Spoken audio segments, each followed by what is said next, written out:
Hi, Brandon here, and this is my fourth video for my YouTube channel. And this video is going to be about my experience with the drum sets that I've purchased over the years.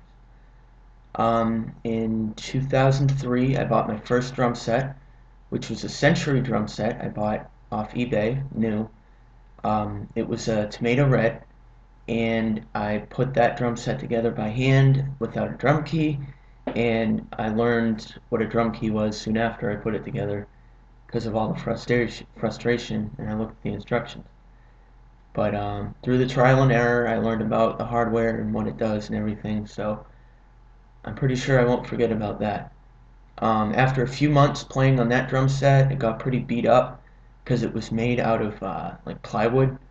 There was sawdust on the inside of the drums that was still, you could tell it was because of the folding of the wood when they made the drums and everything. They didn't do it correctly, so I resold those drums quickly after, and then I bought a Vex drum set, new, on eBay. It was a sunburst fade finish, and I still have that drum set. It's maple, and it sounds great. I definitely recommend them. Some of their hardware is some of the best as well. Comes with the drum set. I still use a Vex double bass pedal, and I use that drum set that I had just previously mentioned for my band practices. Um, After that, I had purchased a Rhythm Traveler by Pearl drum set. It was black in color, and those drums are kind of cut in half. It's like if you took a normal drum with one head on the top and you cut it in half, and then there's no head on the bottom. So it's a louder drum set, but it doesn't really have as much, and it's very portable, but it doesn't have as much of the sound quality that I like in maple drums, especially. Then after that, when I gave drum lessons, I bought a Pearl Export Series drum set. It was a gunmetal gray, and I only paid $300 for that because it was out of box. And the church that I play for bought it from me, so I broke even with that drum set. I actually made a little money because I was giving drum lessons. Um, Then when I was touring with Undone Perfection, I had a Tama Stage Star. It was a midnight blue drum set. Those drums are a little smaller. The toms are really good size, and I always like 13-inch snares, so that it sounded real good. The only thing I upgraded was the bass drum. I bought a 20-inch Tama Rockstar, same color, midnight blue, and that sounded a lot better.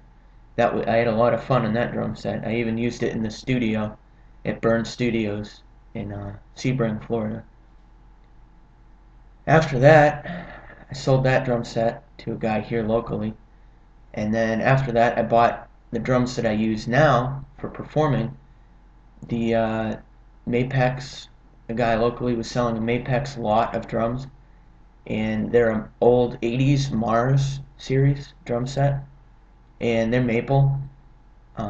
They have like 9 plies, and when I got them, the only problems with most of the drums was they were really faded. They were like, I think they were supposed to be black, and they had some faded brown areas and gray areas in them. And I sanded them down. After about a year of owning them, I sanded them down. I primer coated them, and then I got Brilliant Metals paint, and I got like a blue. It's like a sky blue color, but it's got metallic in it. And originally when I painted it, it was pretty rough. And I tried to spray some gloss over it, and it didn't work. I later learned that I had to sand it down. So I sanded it. I took all the hardware back off. I re-sanded it down, repainted it, and I put about 3 coats of the gloss on them, and they look great. After that, I took the hardware off again, and I painted it all white because some of the hardware was white, and I thought it was a cool effect with the color that I painted it. After I sanded it down and did the gloss, though, it got like more of a sea green, kind of like a beachy color, which is really cool. Then I put white drum heads on either side, so it gave it more of that effect. And I have one of them right here. You can take a look, see how nice that is with the white drum heads on it. Alright, and I hope you enjoyed my video.